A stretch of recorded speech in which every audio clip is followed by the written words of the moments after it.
नमस्कार, उत्तराखंड समाचार में आपका स्वागत है। मैं हिना जोशी छेत्री। आइए सबसे पहले नजर डालते हैं आज के मुख्य समाचारों पर। प्रधानमंत्री नरेंद्र मोदी ने कोविड-19 से मुकाबले में लोगों से मास्क पहनने की अपील की। कहा, कोरोना वॉरियर्स से लेनी चाहिए प्रेरणा, जो लंबे समय तक मास्क पहनकर निभा रहे हैं ड्यूटी। कारगिल शहीदों को भी किया नमन।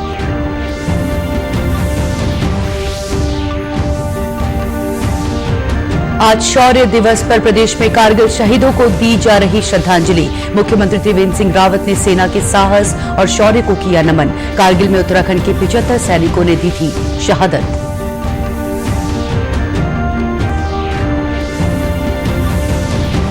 प्रदेश में लगातार बढ़ रहे कोरोना संक्रमण के मामले। रामनगर में कोरोना संक्रमित मिलने के बाद ज्वाला लाइन और गुलरघट्टी क्षेत्र को किया गया सील। हरिद्वार जिले में बढ़ाई गई टेस्टिंग। रानीखेत में व्यापारियों ने 2 दिन बाजार बंद करने का किया आह्वान। और उधमसिंह नगर जिले में ग्रीनफील्ड एयरपोर्ट बनने की उम्मीद। नागरिक उड्डयन मंत्रालय और एयरपोर्ट अथॉरिटी ऑफ इंडिया ने एयरपोर्ट के लिए चिन्हित की गई जमीन को बताया उपयुक्त। अब समाचार विस्तार से। प्रधानमंत्री नरेंद्र मोदी ने कहा है कि भारत ने पिछले कुछ महीनों से एकजुट होकर जिस तरह कोविड महामारी का मुकाबला किया है, उसने अनेक आशंकाओं को गलत साबित किया है। आकाशवाणी से मन की बात कार्यक्रम में उन्होंने देशवासियों से कोरोना संक्रमण को रोकने के लिए मास्क का प्रयोग अनिवार्य रूप से करने की अपील की। उन्होंने कहा कि हमें कोरोना वॉरियर्स से प्रेरणा लेनी चाहिए, जो लंबे समय तक बिना मास्क हटाए कोरोना से लड़ रहे हैं। कई स्थानों पर यह तेजी से फैल रहा है। हमें बहुत ही ज्यादा सतर्क रहने की जरूरत है। मैं आपसे आग्रह करूंगा, जब भी आपको मास्क के कारण परेशानी फील होती हो, मन करता हो उतार देना है, तो पल भर के लिए उन डॉक्टर्स का स्मरण कीजिए, उन नर्सों का स्मरण कीजिए, हमारे उन कोरोना वॉरियर्स का स्मरण कीजिए। आप देखिए, वो मास्क पहन करके घंटों तक लगातार हम सबके जीवन को बचाने के लिए जुटे रहते।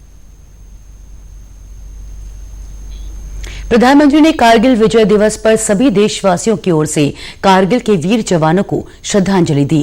कार्यक्रम में उन्होंने इन वीर जवानों के साथ साथ उनकी माताओं को भी नमन किया, जिन्होंने मां भारती के इन सच्चे सपूतों को जन्म दिया। आज शौर्य दिवस पर मुख्यमंत्री त्रिवेंद्र सिंह रावत ने देहरादून के गांधी पार्क में शहीद स्मारक पर कारगिल शहीदों को श्रद्धांजलि अर्पित की। मुख्यमंत्री ने भारतीय सेना के अदम्य साहस और शौर्य को नमन करते हुए कहा कि उत्तराखंड में सैनिकों की वीरता और बलिदान की लंबी परंपरा रही। कारगिल की लड़ाई में राज्य के 75 वीर सपूतों ने अपना बलिदान दिया। साथ ही 37 जवानों को वीरता पदक भी मिले। मुख्यमंत्री ने कहा कि राज्य सरकार पूर्व सैनिकों और शहीद सैनिकों के आश्रितों के प्रति वचनबद्ध है। उन्होंने बताया कि शहीद सैनिकों के परिवार के एक सदस्य को उसकी योग्यता अनुसार नौकरी दी गई है और विशिष्ट सेवा पदक की अनुमन्य राशि को भी बढ़ाया गया है। इस बार स्वरूप थोड़ा बदला गया है, लेकिन मैं बताना चाहता हूं कि हमारी सरकार ने अपनी जो सैनिक हैं, जो शहीद होते हैं युद्ध के समय या किसी भी ऑपरेशन में, राज्य की सरकार पहली सरकार है जिसने उनके आश्रित को सरकारी नौकरी देने का काम किया है। यही नहीं, जो जिनको अनेक मेडल मिलते हैं, उनकी जो राशि है हमने 50-50 गुना तक बढ़ाने का काम किया है। तो हम अपने सैनिकों के प्रति सदैव, उनके परिवारों के प्रति उनके साथ में हैं। शौर्य दिवस पर आज पूरा देश कारगिल के शहीदों को याद कर रहा है। इस लड़ाई में गढ़वाल राइफल्स का भी विशेष योगदान रहा। पौड़ी जिले के नागसू गांव से के सैनिक भारत सिंह नेगी भी इसका हिस्सा रहे हैं। इस दौरान वो घायल हुए, जबकि उनके कुछ साथी शहीद हो गए। उन्होंने बताया कि किस तरह मुश्किल परिस्थितियों में सेना के जवानों ने ये लड़ाई लड़ी। देश से रात को हम 2 बजे रात दराज के लिए मारते हैं, तो उसमें एक तो बर्फ की परेशानी थी, बर्फ में रात को, और दूसरा हमारी छाया दुश्मन साथ देख रहा था। जहाँ भी हम चल रहे थे तो बर्फ में हमें देख रहा था। उसने काफी गोलाबारी की, आगे भी पीछे। मैं मोर्चे में बैठा हुआ था, पहले हमने मोर्चा खोदा, मोर्चे में बैठा हुआ था, मेरे साथ 3 लड़के और थे। जब मेरे साथ 3 लड़के थे तो ऐसे हुआ कि उनकी बमबारी तो है, और जो मेरे साथ का था एक लड़का, उस पर उसकी जांग में लगी और मेरे यहाँ पर छर्रा लगा। इसी जिले के जयहरीखाल क्षेत्र के रहने वाले हरिदर्शन सिंह नेगी कारगिल में शहीद हो गए। उस वक्त उनकी शादी को 1 साल भी पूरा नहीं हुआ था। उनकी बेटी शिवानी सिर्फ 15 दिन की थी। आज उनकी पत्नी रश्मि देवी अपनी बेटी शिवानी के साथ कोटद्वार में रहती हैं। शिवानी भी सेना में अफसर बनकर देश की सेवा करना चाहती हैं। सोचा है अभी आर्मी के एग्ज़ाम देने का, और उस देश के लिए मैं कुछ करूं, ऑफिसर वगैरह कुछ बनूं। और मैं तलाश रही हूँ अपने लिए एक जॉब जो आर्मी में हो, ताकि मैं भी कुछ करूं। आदर्श तो सारे जितने भी हमारे आर्मी वाले हैं, पुलिस ऑफिसर्स हैं, जितने भी हैं वो सब आदर्श ही हैं। कारगिल में चमोली जिले के 11 जवानों ने भी अपनी शहादत दी थी। कोरोना संक्रमण के कारण इस साल कारगिल विजय दिवस सादगी से मनाया गया। जिला सैनिक कल्याण और पुनर्वास अधिकारी कर्नल BS रावत भी इस लड़ाई का हिस्सा रहे हैं। उत्तराखंड के 75 शहीद हुए हैं और मेरे जनपद चमोली के 11 सैनिक शहीद हुए हैं। मेरा सौभाग्य है कि इस युद्ध में मैंने भी पार्टिसिपेट किया है। कारगिल के तुर्तुक सेक्टर में जो 0.520 हाइट थी वो मेरे द्वारा कैप्चर की गई है। इस युद्ध में हमने 2 अफसर, मेरी बटालियन 9 महार से मैं ताल्लुक रखता हूँ, 2 अफसर और 6 जवानों को खोया है। वहीं शहीद के परिजनों और पूरे प्रदेशवासियों को उन पर गर्व है। हमें गर्व होता है कि हर दिवस पे यहाँ पे शहीदों को सम्मानित किया जाता है, शहीद पत्नियों को सम्मान दिया जाए। और अन्य कहीं कारगिल हो या कहीं अन्य जगहों के शहीद जो शहीद हैं देश में, जिन्होंने अपने प्राणों को न्यौछावर कर दिया था, उनकी पत्नियों को हर संभव से सम्मानित किया जाए। उत्तराखंड में कोरोना वायरस के मामले लगातार बढ़ रहे हैं। रामनगर के मुख्य बाजार के ज्वाला लाइन में 2 लोग कोरोना पॉजिटिव मिले हैं। स्वास्थ्य विभाग और SDM ने ज्वाला लाइन को सील कर माइक्रो कंटेनमेंट जोन घोषित किया है। इसके अलावा गुल्लरघट्टी में भी एक व्यक्ति के पॉजिटिव पाए जाने के बाद क्षेत्र को सील कर माइक्रो कंटेनमेंट जोन बनाया गया है। इन क्षेत्रों में प्रशासन और चिकित्सकों की टीम थर्मल स्क्रीनिंग कर रही है। देखिए, यहाँ पर एक व्यक्ति पॉजिटिव आया था, उसके काफ़ी संख्या में कॉन्टैक्ट्स को देखते हुए ये इलाका माइक्रो कंटेनमेंट जोन घोषित किया गया है। इसके साथ ही साथ गुल्लरघट्टी में एक और इलाका माइक्रो कंटेनमेंट जोन घोषित किया गया है। उसके संबंध में आज पूरी टीम द्वारा, स्वास्थ्य विभाग की टीम द्वारा सर्विलांस का कार्य किया जा रहा है तथा नगर पालिका परिषद द्वारा इस क्षेत्र को सैनिटाइज किया जा रहा है।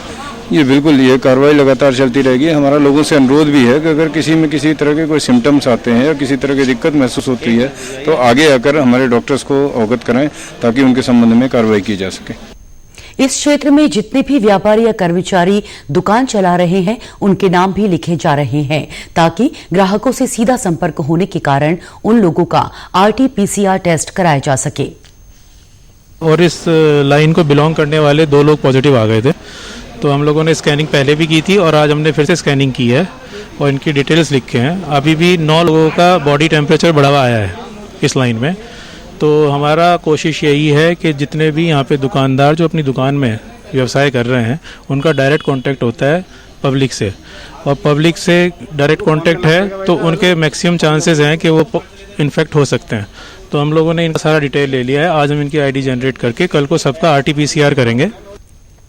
हरिद्वार जिले में बढ़ते कोरोना संक्रमण को देखते हुए अब यहां पर RT-PCR टेस्टिंग के साथ साथ एंटीजन टेस्टिंग भी लगातार की जा रही है।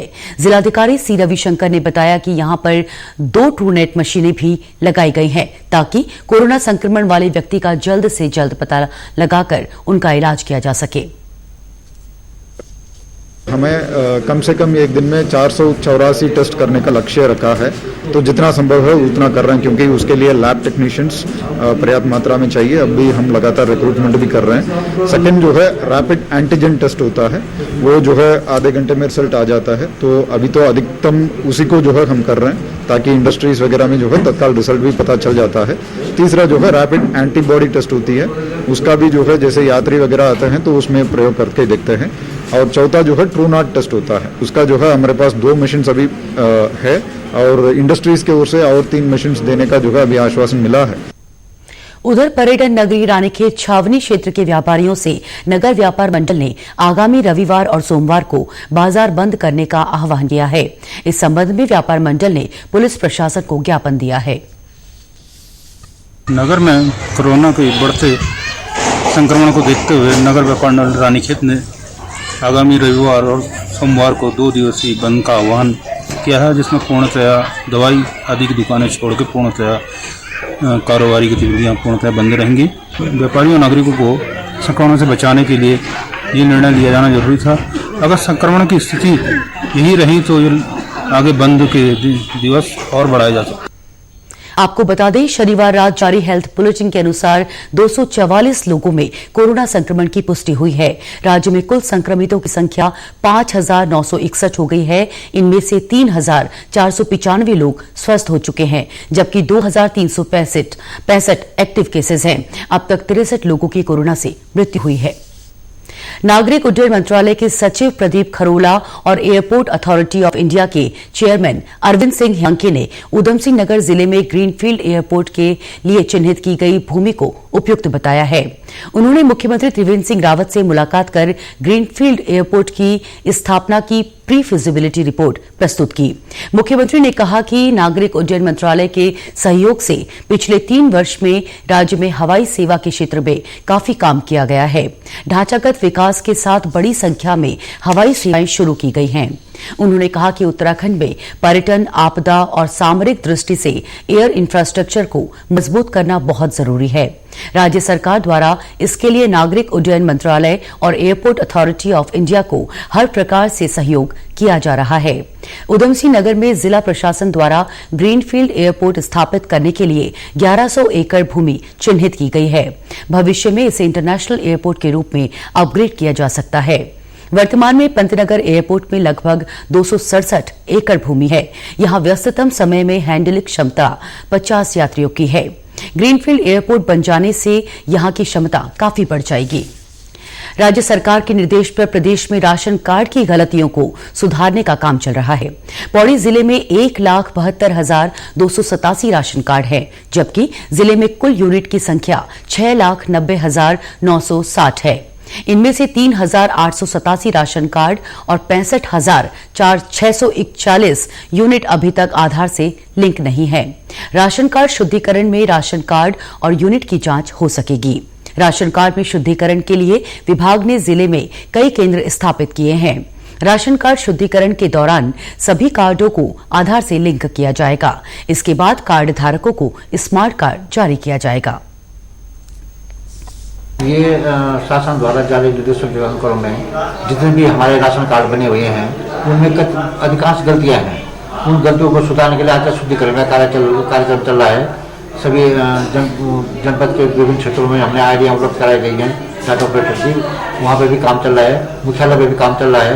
कुछ लोग ऐसे हैं कि जो उनके नाम छोटे हुए हैं या किसी का नाम उस समय जब ऑनलाइन किया गया कार्ड को तो उसमें त्रुटियाँ रह गई हैं। उन त्रुटियों का शुद्धिकरण किया जा रहा है ताकि इसके बाद जो है मास्टर कार्ड जो पीवीसी राशन कार्ड है वो डेवलप किया जाना है। मैं ऑनलाइन कार्ड के लिए आ रखा हूँ और इन कार्डों में काफ़ी त्रुटियाँ हैं, तो इन त्रुटियों को ठीक करने के लिए आ रखे हैं जिससे कि जो गवर्नमेंट की जो सुविधाएं हैं वो सबको मिल सके। यहाँ सप्लाई ऑफिस में आ रखे हैं। कार्ड में कई त्रुटियाँ आ रही है।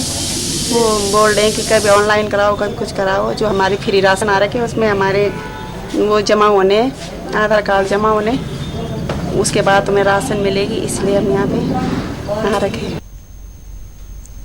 वर्ष 2020-21 के लिए राज्य में उत्पादित सेब ग्रेड के न्यूनतम समर्थन मूल्य के प्रस्ताव पर सहमति दी गई है। इस वर्ष के लिए इसे 9 रुपए प्रति किलोग्राम निर्धारित किया गया है। राज्य के उद्यान, खाद्य प्रसंस्करण, रेशम और कृषि मंत्री सुबोध उनियाल ने इस प्रस्ताव पर स्वीकृति दी है। इस योजना का राज्य के दोनों मंडलों में सेब उत्पादक जिलों में क्रियान्वयन किया जाएगा। इन क्षेत्रों में फल और स्थानीय उत्पादों की निर्बाध आवक बनाए रखने के उद्देश्य से लोक निर्माण विभाग और सीमा सड़क संगठन को निर्देशित किए जाने पर सहमति दी गई है। इसी के साथ समाचार समाप्त हुए। नमस्कार।